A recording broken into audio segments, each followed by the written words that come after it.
Okay.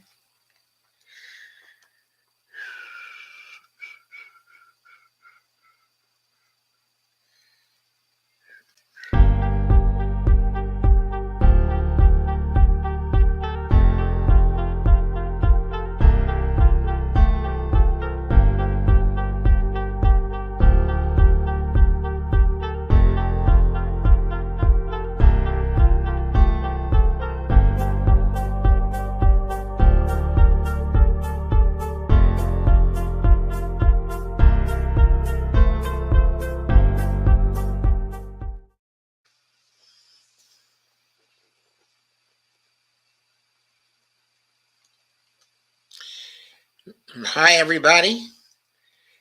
I'm Joe Firestone for Empowering Democracy, and I'll be joined in just a couple of minutes by my guest and my friend, specifically Gregory Mallard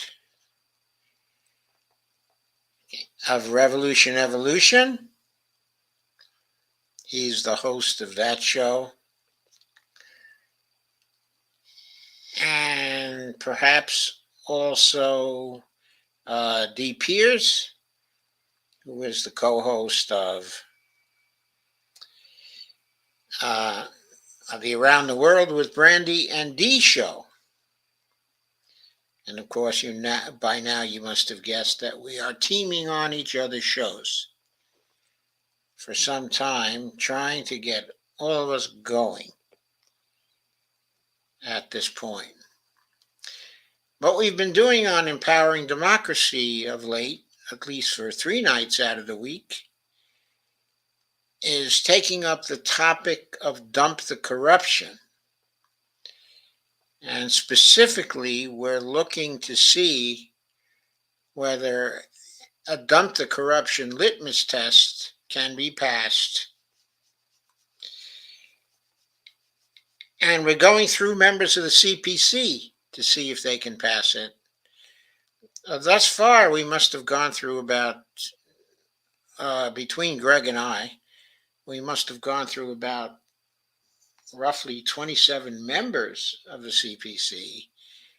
Every one of them has failed our litmus test. So I would like to continue with that tonight. And specifically tonight, we're going to examine Jimmy Gomez, of California, and Chellie Pingree, of Maine, a longtime congresswoman, and also Don Beyer of the Virginia 8th. That's the district around Alexandria, Franconia, Falls Church. Here's Gregory right now. What's up? So, everybody say hello to Gregory Mallard of Revolution Evolution on Facebook and also on YouTube. And he's been doing Dump the Corruption shows already, as I've said, as well as I. So somebody said right here that they saw overheard somebody talking about your show at a library. Oh, really? Yeah, this guy named 7 Even, or whoever it is, saying, "Oh, hi, I actually found your live stream, overheard someone talking about your show at the library. Sounded so interesting. And we don't mind you watching it all." Okay, where is the library, by the way? Yeah, where are you from, 7 Even?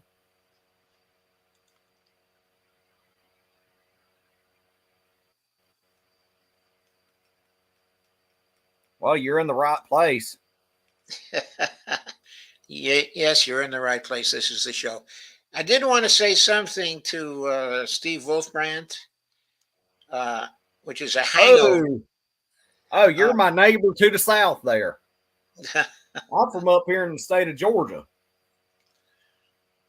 What did 7 say? He's from Tallahassee. They're from Tallahassee, Florida. Tallahassee, Florida. I see.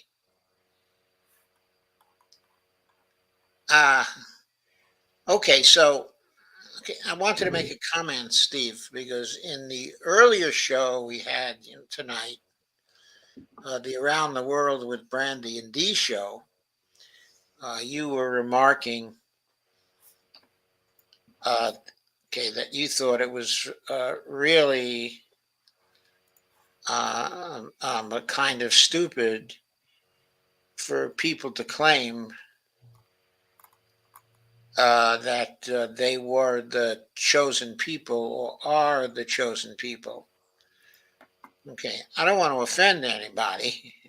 Old Baxley. Okay, but as one of the so-called but chosen people, I just have to completely agree with you, Steve. I think that's a ridiculous myth that came out of history and that has created all kinds of trouble, throughout history. And I consider it to be pure myth. And I would really love to hear the last of it. Okay. So I entirely agree with you about that. But to get on to the fundraising of our three congresspeople, let us start there. And let us start with Jimmy Gomez, Steve Wolfbrand. This was your request, actually. You said you'd like to see us do Jimmy Gomez. And so, Sorry if you heard an echo. It was my phone with the show. okay, that's all right. And so let me share open secrets. Oh, Steve Wolfbrand said, I don't want to offend you, Doc. I don't think any people are chosen by God. I completely agree with you, Steve. You won't offend me. That's exactly what I think. So, let me share the screen. And the open secrets page on Jimmy Gomez. Have I gotten there yet? I don't think quite. So here we are. There it is. I think you're seeing it now. So there's Jimmy Gomez. He's a Democrat from California. He was first elected in 2017 and was reelected again in 2022. And until recently, he was my daughter's representative. And he is Steve Wolfbrand's representative still, if I am not mistaken. So this is the funding for his campaign committee and leadership PAC combined. His top industry was insurance of the fire sector. His top contributor, and that figure was $124,750. He also got $31,650 from his top contributor, which is the Democracy Engine. He raised $1,845,095. He spent $1,755,684. His debts were $15,233. And coming out of the race, he has cash on hand of $628,524. This is as of November 28th, 2022, which was the last FEC report that's available to us. Going over his top contributors now, more of his top contributors.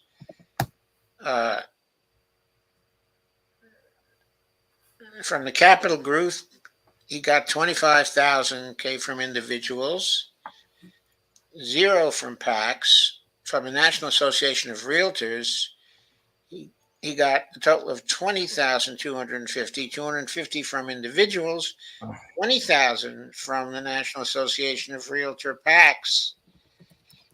From Capital Group companies, he got $20,000, 10,000 from individuals, 10,000 from PACs.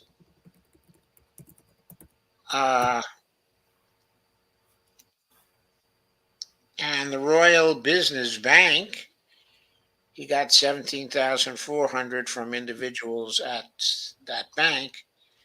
No PAC money from that bank. When you break things down into industries, he got 124,750 from the insurance industry. 117,000 of that came from PACs. He got a lot of money from securities and investment. 63,000 from individuals in that sector, 28,000 from PACs. From lobbyists, he got 71,150. We don't know who the lobbyists were. $0 from PACs. From real estate, he got 69,650, 19,650 from individuals, 50,000 from PACs, and from lawyers and law firms, he got 63,927, 51,000 roughly from individuals, 12,500 from PACs. When we look at this graph, you see the yellow line. Okay, the yellow line is the average of all Congress people. The bars reflect the money raised by Jimmy Gomez, and the years in which the money was raised is at the bottom. When he ran in 2018, he raised 1.55 million, which was way below the average, which was 2.53 million at that point. He got the average was 3.05 million in 2020. He raised 1.4 million, and then 1.8 million in 2022, which was way below the 3.5 million raised by the average congressperson. Usually, if someone keeps winning and they have fundraising figures like this, it's because they're in a very safe district. And I think that's the truth. Yeah, that's what I have come to the conclusion of. If they were on the low end of funding, that does mean that they are in a very safe blue district. If they raise substantially lower than the national average of 3.5 million, then they are in a safe district. Yes, it's usually because it's non-competitive. Yes, they don't need much money to compete. Whereas you have the big takers of money who take even higher than the national average of 3.5 million. Those are the ones in the most competitive races. So Jimmy Gomez, and that goes right there in what I've been analyzing as well. Yeah, this is not true in all cases, though. Except in Nancy Pelosi, where she raised 12 to 13 times higher than the national average of 3.5. But yet, we all know that she likes her money. Right, but another good example, okay, is AOC. She is in a very non-competitive district. It's always Democratic in that particular district. But to compare like Nancy Pelosi, she's like that dude from Idiocracy who says, "I like money." Well, that's not entirely true, because even though her district is very non-competitive for the final round of the elections process, she has had some competition at the primary level. Yeah, especially from Shahid Buttar, who I wish would Wait, I'm have not talking won. Nancy Pelosi now. I'm Oh, I'm speaking of AOC. I mean, oh yeah. AOC raised a ridiculous amount of money for her campaign. I forget what it was, 13 million or 20 million or something. It was way out there. It was the most money of any congressional candidate had raised, except maybe for Katie Porter. And she had raised that. She had a very non-competitive race in 2022. So my only point here, it isn't always true that people in non-competitive districts uh, do not raise a fortune. But it is something when you see somebody who's been in Congress for a long time and they way under the average in fundraising and they get elected and reelected again and again. It is usually, but not always, the case that they're in a non competitive district. In Jimmy Gomez's case, he certainly was in a non competitive district. Okay, if we take a look at the industries here,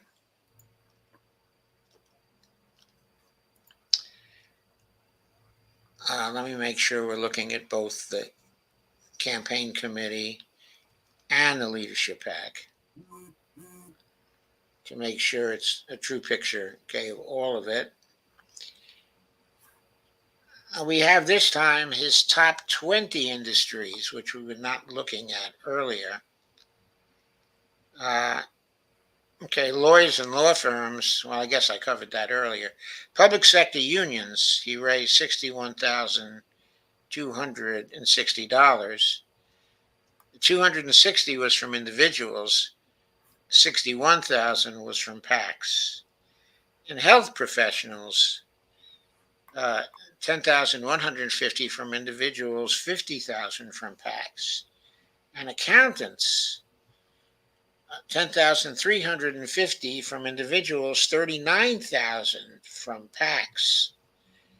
So he raised substantial money from quite a number of industries, thousands of dollars in each case, and a lot of the money was from PACs. Okay, from the accountants, 10,350 from individuals, 30,000 from PACs.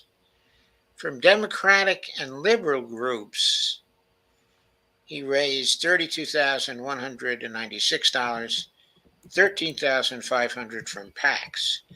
So pharmaceuticals and health products raised a lot of money from them, 45,400, 4,400 from individuals, 41,000 from PACs. From casinos and gambling, got a lot of money, but nothing from PACs. It was all from individuals, 43,300. Okay, so I guess I wonder who he knows in the casinos and gambling business. And maybe he knows Sheldon Adelson or something, somebody like that. Transportation unions, he got $40,000 from PACs. From electric utilities, he got $1,250 from individuals, 36,500 from PACs. And so it goes, a lot of PAC money down the line, which leads me to wonder just how much he got from PACs. But let's take a very brief look at this point from sectors. There is one sector that really stands out here from all the others. That's finance, insurance, and real estate. He got 395,700 from that sector, okay, of the economy, which was a lot of the 1.8 million he raised. 127,200 of that was from individuals. 268,500 was from PACs. Okay, in that area. He raised a lot from the healthcare industry. 164,700, 30,700 from individuals, 134,000 from PACs. Also, lawyers and lobbyists, 122,577 from individuals there, 12,500 from PACs. Okay, and from labor, he got 185,000. Strong support from labor, though not as strong as from the fire sector. From the labor sector, $1,310 from individuals, 184,500 from PACs. From ideological single issue sector, 49,716 from individuals, but 89,000 from PACs. So, Mr. Jimmy Gomez, Pac-Man. Pac-Man, yeah, turns out to be a Pac-Man. So, we actually go to the page and we find that half of his money came from PACs, 920,377, 534 contributions from PACs. Steve, you got what you want, buddy. Yeah. From various sectors, the distribution by sector is interesting. Communications electronics, 63,000. Finance, insurance, and real estate, 235,500. From defense, only 5,500. From energy and natural resources, 43,500. Of course, all this is PAC money being raised. From health, 134,000 PAC money. 182,000 from the labor PACs, 94,000 from ideological and single issue PACs. So, let's go to the top and let's see how he did in terms of, well, let's look at the contributors first. That can be revealing of what he was into. Sometimes it is. 621,446 from his leadership PAC, a single PAC, Generation Go, 584 contributions, 621,446. So 2/3 of what he earned from PACs, he earned from his leadership PAC.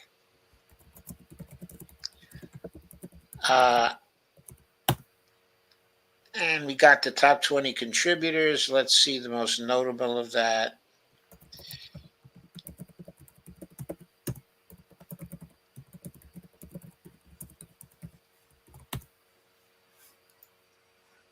Top 20 contributors, 10,000, 11,000. Did he give anything to NGP Van? Well, I haven't gotten there yet. I'm just on the top 20 contributors to him. They were mostly contributions in the $10,000 range, $15,000 range. Nothing big really outstanding. So it's not a case where he got support from one particular contributor or one particular contributor group. So he's sort of all over the spectrum with respect to that. So I thought that was interesting to point out. But in addition, we have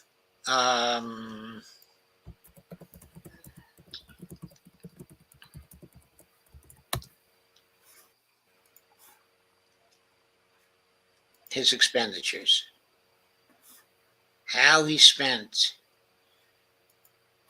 the money that he fundraised. Often we find it illuminating to take a look at what he spent money on. $241,385 of that was unclassifiable. That's his biggest category, which is interesting. So, and no further breakdown. For fundraising itself, he spent 190,529, about 25 percent. On administrative, 145,072. On strategy and research, 121,121. On media, 51,695. He doesn't have any salaries here.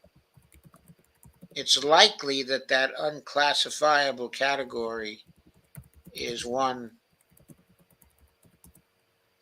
that dealt with getting money to individuals who helped him, but who were not on a payroll.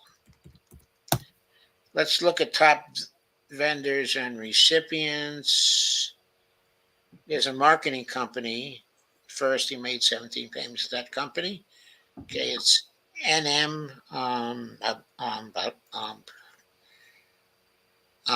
It's the name of the marketing company. NM Marketing. Then it was H&M Consulting, $102,132. Kaufman Legal Group, $53,483. House of Printing, $41,326. So we can see from that he did a lot of mailings. Also, Yosemite Consulting, $40,000. Goodwin Simon Strategic Research, $35,000. Barkin Strategies, $32,000. Seguero Strategies, $31,671. Commerce Printing, $26,596. NGP Van, $26,539. They do data. Awful lot of people hire them to give them data. And Jimmy Gomez was one of them. The Los Angeles Area Chamber of Commerce, $23,000. He gave a lot of people love NGP Van. Yes, they do. They want to buy the data. And Los Angeles Area of Commerce, 23,002. Uplift, 22,827. I wonder what Uplift was about. Act Blue, 17,589. Colleen Medlock, 15,400. Good Fight Political, 14,452. Political Data, 13,086. VR Research, 11,941. Andrew Colgan, 11,167. And Colgan Andrew Colgan and Colgan Andrew, $10,000. 9,200 Tomino Incorporated. Basecamp Strategy, 6,083. Capital Commerce Association, 3,106. Amalgamated Bank, 465. This is notable, interesting, this spending, because as far as we know from these figures, he didn't give money to any other political candidates. Almost everyone we've gone over thus far has given money to at least one other political candidate. And many folks have given money to the DCCC, of course, as a whole. He hasn't done any of that, as far as we can tell, unless they're hidden by that, the mysterious category of unclassifiable. That may be true, but we don't see any identification of contributions to any candidates or party committees. Only something to the Los Angeles Area Chamber of Commerce, $23,002. That's really very interesting compared to other people. Anyway, on to our next one, but let's summarize Jimmy Gomez by saying he's certainly clearly a pack man, and on those grounds alone. And Steve Wolfbrand also says Jimmy Gomez does a good job as appearing progressive, but is really a corporate guy. Yeah, and that's hinted at in some of the contributions he got and in some of the ways he spent his money too. Yeah. Okay, and my daughter also agreed that he wasn't really very progressive at all. And when she contributed to people in her district, uh, she did not contribute to him. She contributed to others. And So this is her former Congress critter, right? yeah, he was a former Congress critter, right? Her latest Congress critter,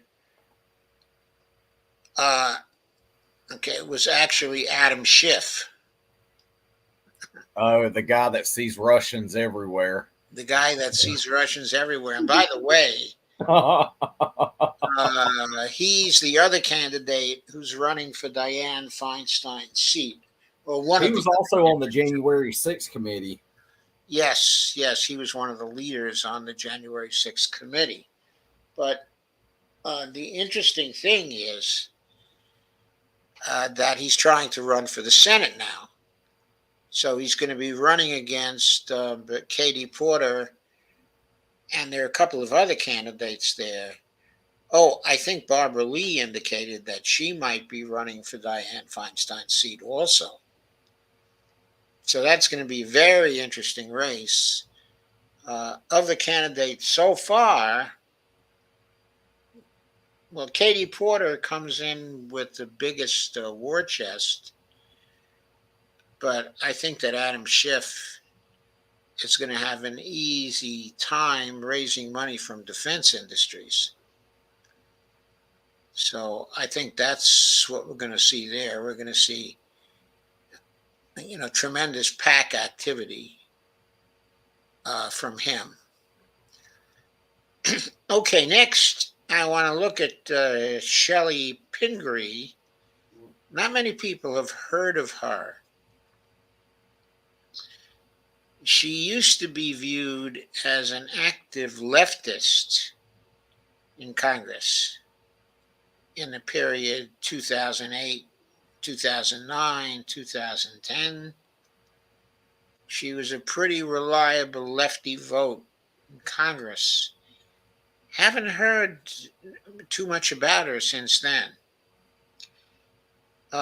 She's in a safe district. Her top industry was casinos and gambling, 36,100. She's from Maine, by the way. And her top contributor was National Association of Lands. From casinos and gambling, she got 36,100, and from National Association of Lands, she got 12,500. Okay, money raised.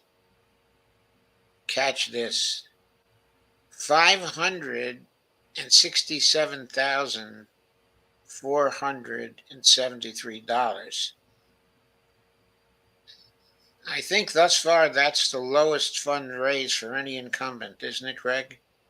Mm-hmm. And she spent 601,493. She still had 412,637 and 20,000 in debts. Of course, her cash on hand is much greater than her debt, so not in any kind of financial difficulty. Her level of contributions, though, always low, like National Association of Landscape Professionals, 12,500, nothing from PACs. I'm sorry, nothing from individuals, 12,500 from PACs. Okay, from American Crystal Sugar, 10,000 from, zero from individuals, 10,000 from PACs. Okay. American Federation of State, City, Municipal Employees, $10,000 from PACs. And the American Federation of Teachers, $10,000 from their PAC. She got $10,000 from the PAC for Americans for the Arts. Top industries, of course, we already talked about casinos and gambling, but public sector unions, $34,500 from PACs. Okay, from the retired, $32,607 from individuals. Securities and investments, $24,161 from individuals. For both of the last two, zero PAC money. Building trade unions, zero from individuals, $21,500 from PACs. She has an interesting pattern if you look over time. First of all, she was in Congress at first.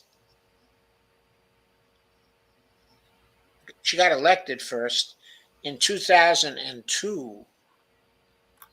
So she's been in Congress now for 20 years. She raised close to $4 million the first time she ran. The second time she ran,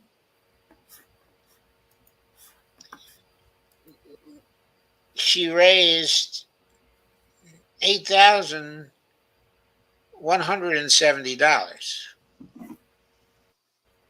That's all.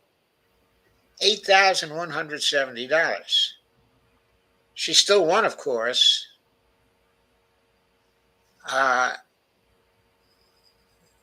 think she must have had a lot of cash on hand coming out of that first race. So she didn't money raise at all in the second race. In the third race, she was above the average for Congress again. The average raised $1.73 million, and she raised $2.24 million, which was way above the average. So she can raise money when she wants to. But then in 2010, she kind of settled down. She raised way below the average, $1.28 million, where the average was $1.89 million. And next, in 2012, she raised $1 million. That was it.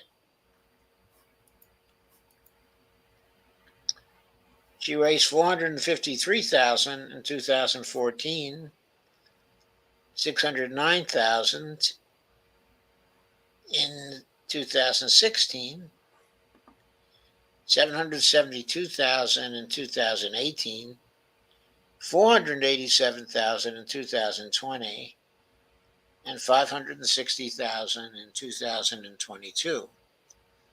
She was below the national average in every election from 2010 to 2022. Obviously, she's in a safe district. She's not a big money raiser. Let's look a little more at her industries. Make sure we've got not just the campaign committee, but the PACs too.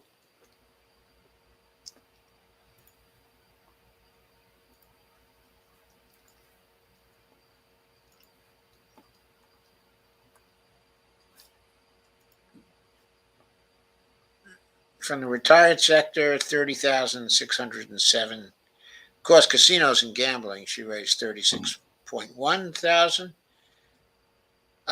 From public sector unions, she raised 34,500 in PAC money. In building trade unions, 22,500 in PAC money. Crop production, basic processing, 20,000, but 95 in total. 19,000 in PAC money. Health professionals, 3910 from individuals, 10,500 PAC money. And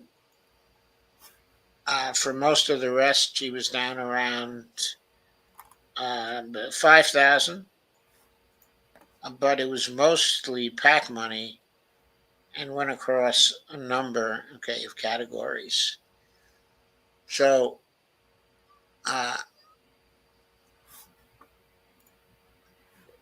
there were thousands of dollars contributed to her, of course, but nothing outstanding to really buy her loyalty, except, of course, for maybe casinos and gambling and the public sector unions.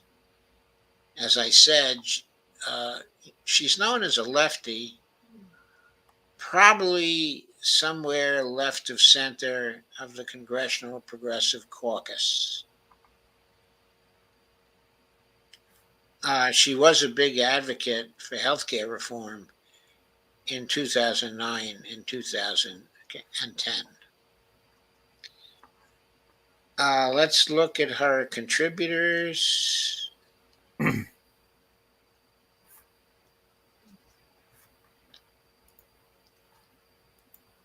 Both campaign committee and leadership PAC.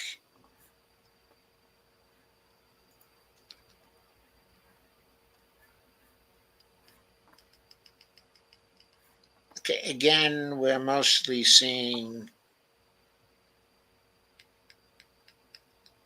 lots of relatively small contributions, like in the 10,000 category, from PACs, just from PACs. Nothing really outstanding here. There are 20 contributors listed.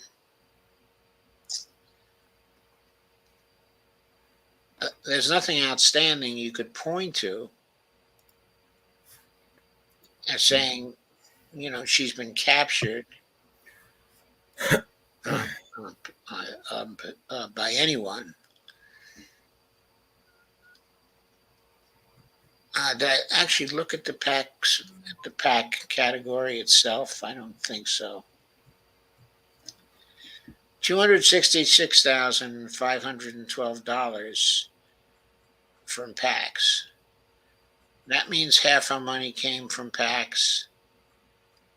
The biggest category of PAC money was agribusiness. Was labor. 75,000 from PACs.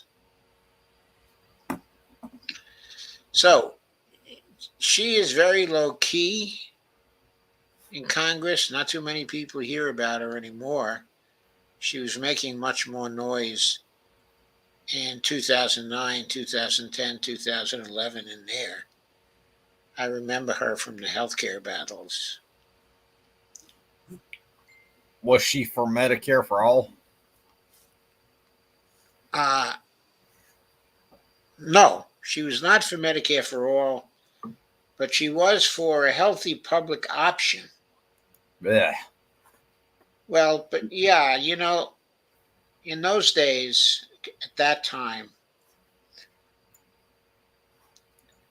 the program that was envisioned for the public option was supposed to cover something like 120 to 130 million people.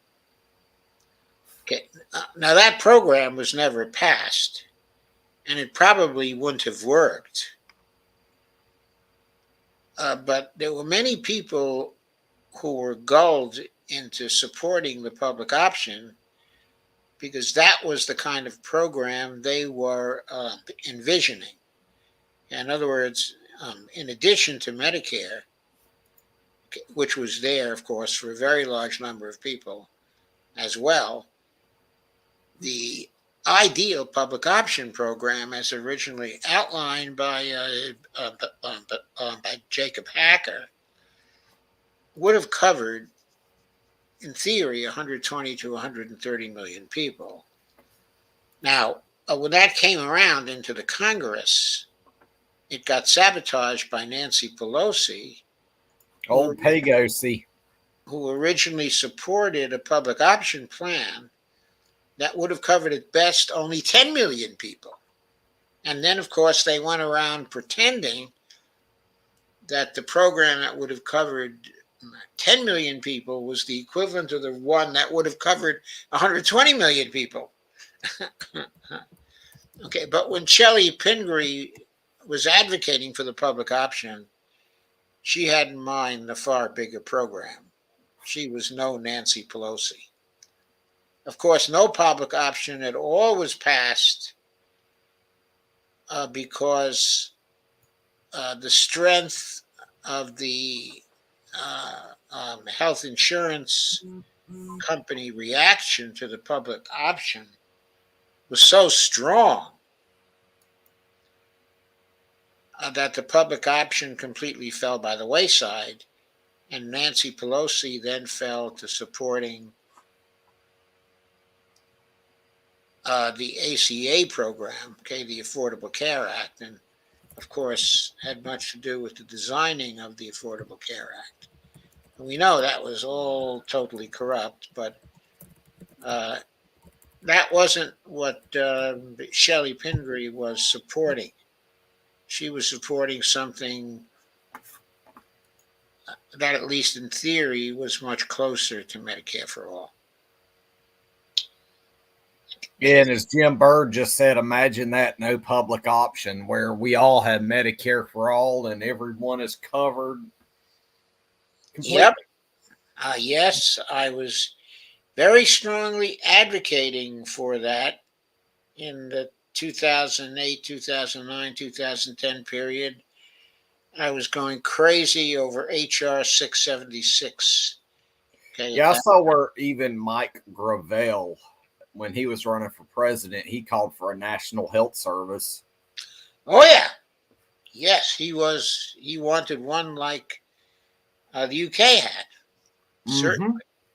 I loved Mike Gravel, and I would have voted for him in the primary had he not dropped out because I liked him. When I started seeing that he was more for an NHS program, I was like, yeah, he's much better than Bernie Sanders. He come out of there to the left of Bernie in 2020. Yes, he did. He did. Wasn't he also running in 2016? No, he ran in 2008, and he got to be on the debate stage against Joe Biden. And he did the same with Joe Biden run again in 2020. Yeah. He really did not like Joe Biden. I suppose he just couldn't stand Joe Biden. Yeah, they were in Congress together during the 1970s. Okay, and Joe Biden was kind of sucking up to Strom Thurmond at the time. Strom Thurmond, he's from up there. He was from over there in South Kakalaki. He sure was. He sure was there. They named a daggum lake after him. Oh, yeah. I'm surprised they didn't change the name of the state and name it after him. They loved him so much down there. Yeah, there's a lake called Strom Thurmond Lake. Yeah. He was the longest serving senator, I believe, in history. When he died, I think he was nearly 100. He ran against Harry Truman for the Dixiecrat Party in 1948. Hey, that's the year my daddy was born. And he siphoned off a number of electoral votes from Harry Truman. Oh, no. Kay just said that there was a shooting in Half Moon Bay, California. Oh, yeah. Oh, God. These shootings are just awful. So her contributors, the grand total of contributions she reported in the current election cycle from individuals of 200 or more, 196 contributions. That's got to be some kind of low figure for that category. Most of our contributions, again, were in the 10,000 range, 12,000. Okay, these are her 20 top contributors. It was almost always 10,000 or 12,000 until you got to uh, but number 18.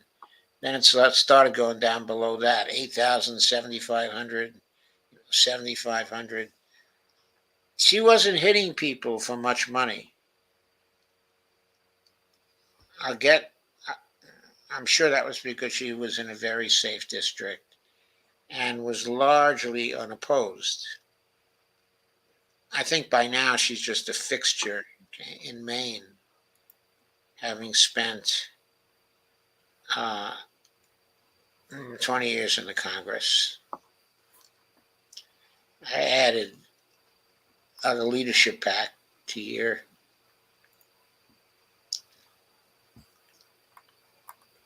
I don't think it made much difference.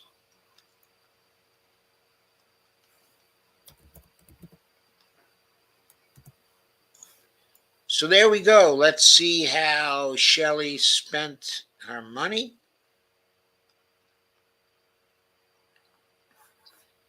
Her name has an unusual spelling of Chellie. It's Chellie. Before you go in her, I'm gonna let y'all know that I'm fixing to go and start getting ready for my show at 10 p.m. So I'll see y'all here in a little while. Okay, I'll be ending at roughly 10 p.m., folks, and I'll be Well, joining. take your time. I'm not going to take my time. Oh See wait, y'all later. I still have Don Beyer to cover, so Yeah, take your I will time. take my time a little bit. I'll see y'all at 10. Okay, take care. So Chellie Pingree is another one who didn't pay any salaries to people. She just didn't spend much money altogether, 66,759 on fundraising. She gave 125,000 of the small amount she raised to the DCCC, which was kind of interesting. 125,000. 57,842 to AKM Consulting. 40,750 to the Democratic Party of Maine. And Mark Noble, probably a consultant, got 30,941. He got paid 20 times. AKM Consulting got paid 16 times. The Marine Trade Center got 13,050 from her in 21 payments. NGP Van got 29,900 from her. She gave 81.99 to Act Blue, 65.57 to Dale Rand to Printing, 5,086 to Evans and Katz, Perkins Cole 41.40, Elias Law Group 22.93. So, okay, I hate to say it because commonsensically she seems very, very clean. And you can just see that all over. She's like, Miss Clean. Made contributions to Julia Brownlee, Custer for Congress, Chris Pappas for Congress. But a considerable amount of her money was raised from PACs. So even Chellie Pingree would fail the litmus test because of what she did in the PAC area. Now, here's Don Beyer. He's from the Virginia 8th District. That was my old congressional district. And I lived there for quite a long time. He was ambassador to Switzerland and lieutenant governor, Virginia, before he ran for the House for the 8th District. He got 236,193 from the retired industry. and 72,400 from Democracy Engine. His leadership PAC is known as Back PAC. He raised 2.5 million in 2022, spent 2,493,351, had cash on hand at the end of 660,699 and zero debts. He is personally a fiscal conservative. He was a businessman, a car dealer. He became a wealthy car dealer by selling Volvos, very well known in Virginia, as a very ethical and fair car dealer. I think that's probably a rare thing. That was how he originally became rather popular. He got money from the Automotive Free International Trade PAC. Yeah, he is a free trader. He's a big free trader. He got 20,000 from their PAC. He got 20,000 from the National Active and Retired Federal Employee Association. Okay, from their PAC. He got 72,400 from individuals from Democracy Engine. He got 23,000 from the individuals in a law firm, Motley Rice LLC. He got 10,800 from individuals from Amazon, 7,500 from Amazon PACs. His top industries were retired, law firms. He did take a lot of PAC money, along the way. We'll see more of that. When he first got elected in 2014, he was above the national average in funds raised. Every election since then, he's been below the average, funds raised. His lowest was in 2020 when he raised 1.72 million. And of course, this time he raised 2.1 million, way below the national average of 3.5 million. So he's a healthy fundraiser, but he's not a big fundraiser, not even as big as the national average, which is interesting. Let's look at his PACs.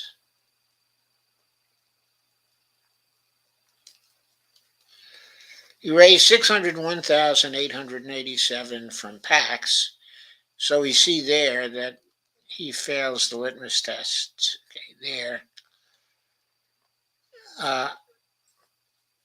From the sectors, looking at it from a sector point of view, he got nearly 44,000 from communications and electronics.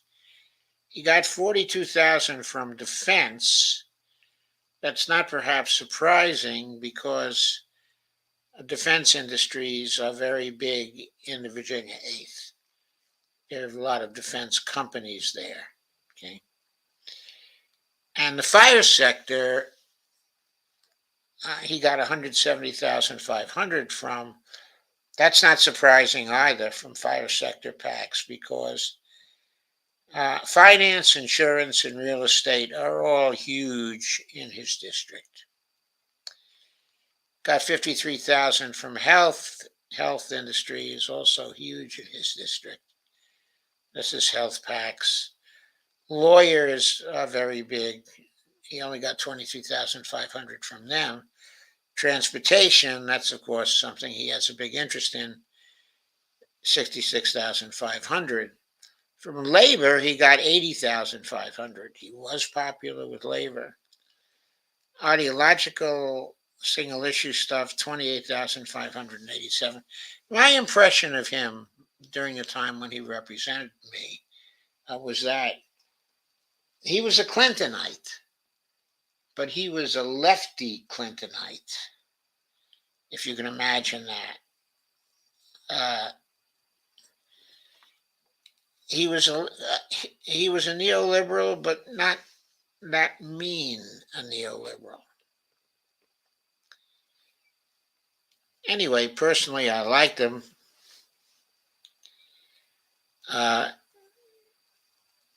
He wasn't going to be behind anything that was going to fundamentally change anything because he got rich from the present system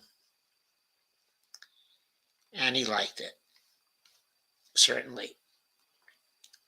I'm looking at his top contributors now.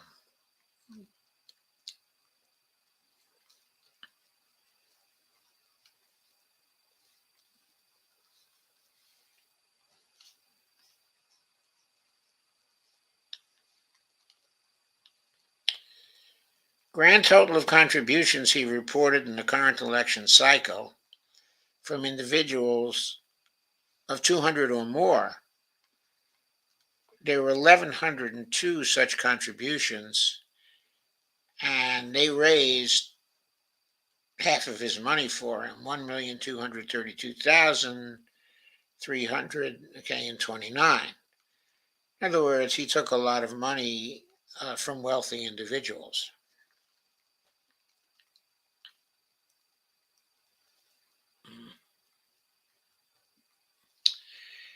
Looking at his top 20 contributors,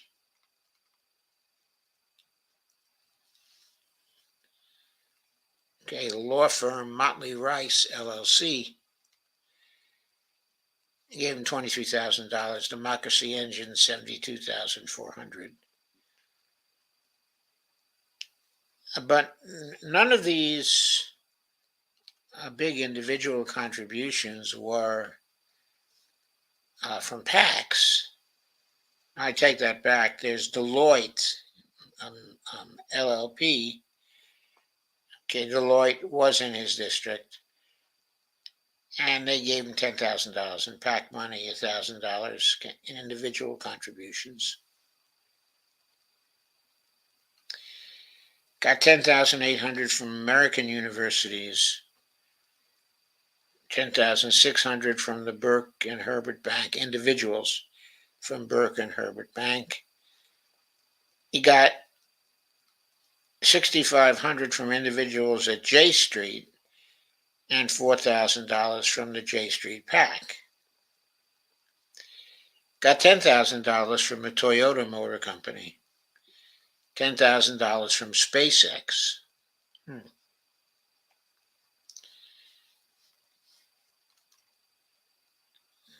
So, to summarize, his big failure is fairly clearly,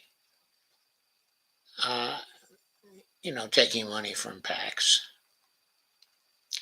He paid salaries in his campaign, $443,445. He also made contributions of $632,726.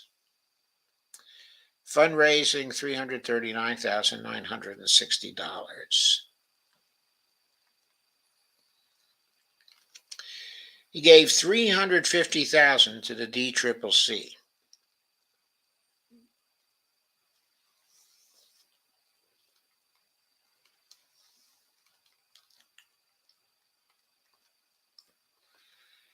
He gave $39,265 to NGP Van for data. Gave $25,000 to Terry for Virginia. That's Terry McAuliffe, who lost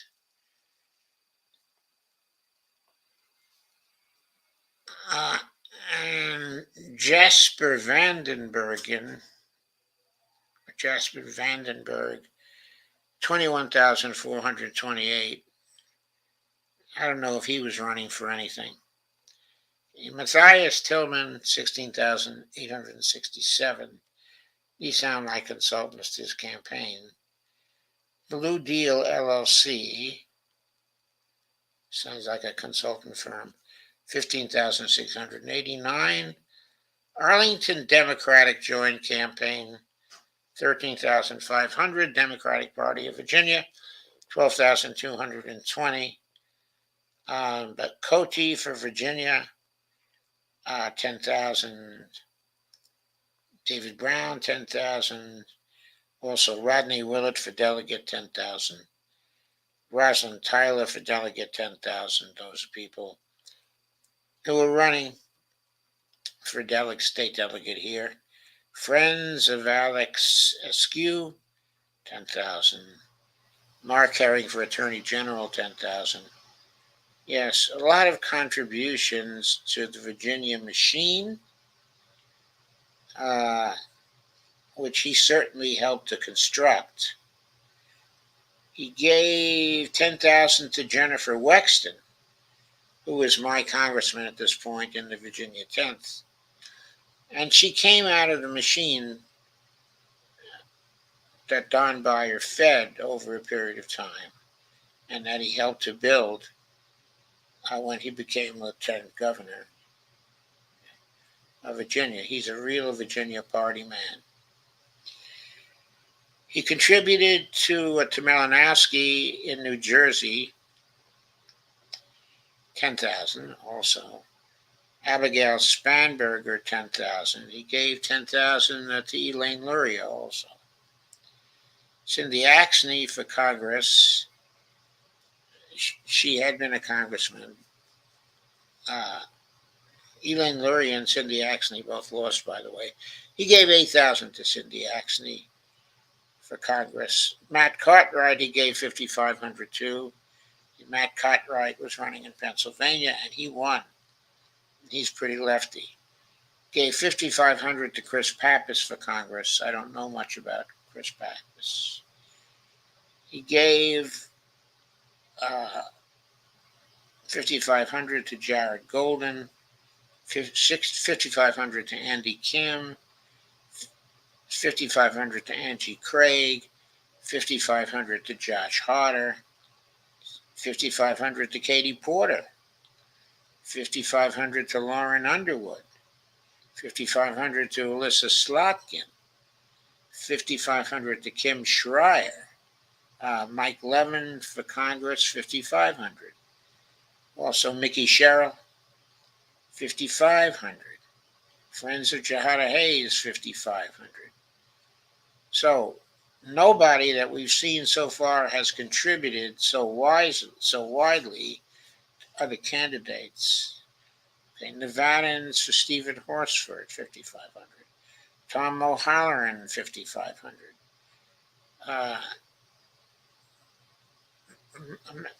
But Titus for Congress, 5,500. Susan Wild for Congress. Susie Lee for Congress, 5,500. Sharice Davids for Congress, 5,500. He seems to be the most generous of congresspeople to other congresspeople. That's what he spent a lot of his money on. The summary shows 632,728 contributions, 33.66% contributions. I didn't know Don Beyer was running for leadership. Anyway, he failed the PAC test because he was a PAC man. So, that's what happens for tonight. The pattern continues. Oh, and Jim Bird says, Cindy Anxiety was burnt by her voting record of 100% with Nancy Pelosi.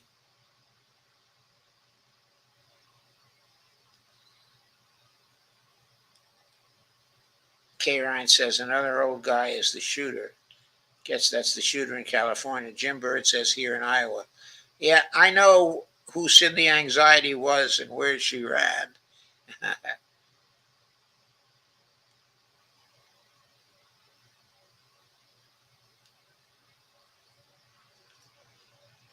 I would bet 7 even, or simply 7, that most likely in this case,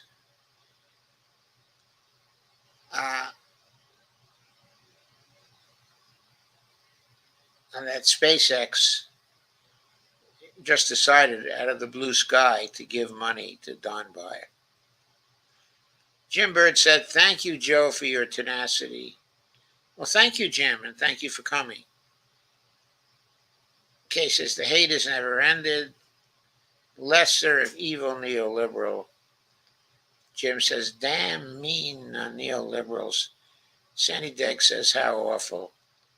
Yes, Sandy, and some kids. I wonder what the corrupt want by keeping guns in the population. I don't know. It doesn't seem they would gain from that, except gain votes from people who like that.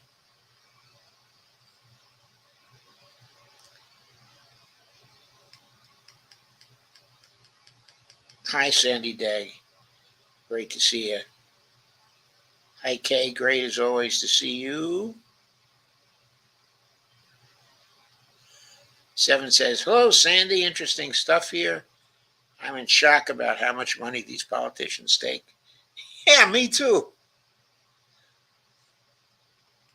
Sandy says, "I should start calling you Reverend Greg." Laugh out loud. That's funny.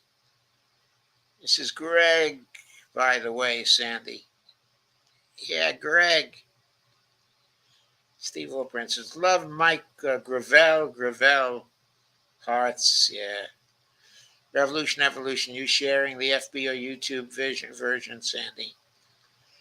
I notice Facebook is not letting me share to as many people and many groups as I used to. Yeah. Facebook's become a pill. Sandy says, "Hi, Steve and Robert, Dolores, Seven, Greg, Joe, and Bonnie."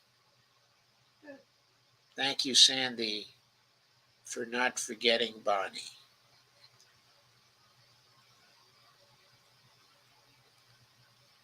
Greg says, "I'm from near Savannah."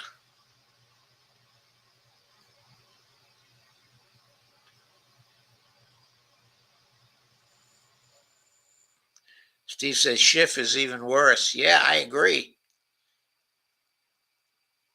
Steve Wilbrand says, "Jimmy Gomez does a good job of appearing progressive, but is really a corporate guy." Yeah, I know that.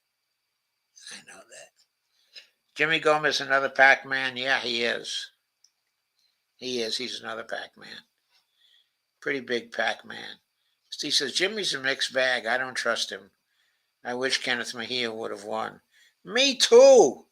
I wish Kenneth Mejia would have won. And I wish Angelica would have won this year.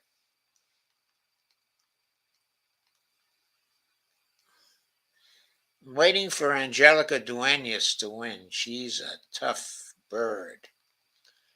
Jimmy's an establishment guy that appears progressive, not the best, but I suppose not the worst. No, not the worst yet, but he's still got time. Seven says, "Holy cannoli, that's a lot of money." Holy cannoli. Seven says, "Yes, there's a huge lumber industry in that area. I love how the wind sounds blowing through the pines." Okay, folks, I am going over to Greg's now. Okay, if you like, I will put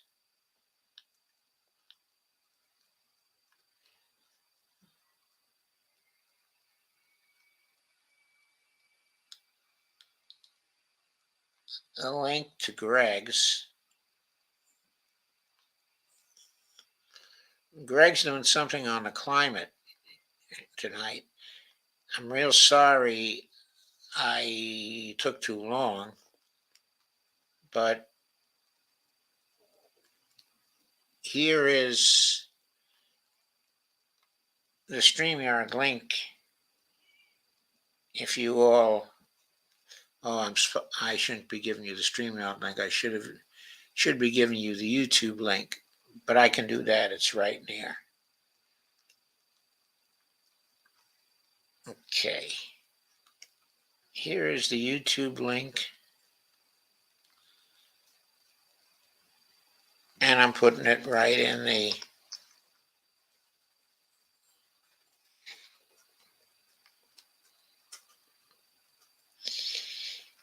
I'm going over there myself right now. So I'm ending the broadcast. Have a great night, everyone. I'll be back tomorrow, of course. Tomorrow, I'll most likely be talking about the platinum coin once again.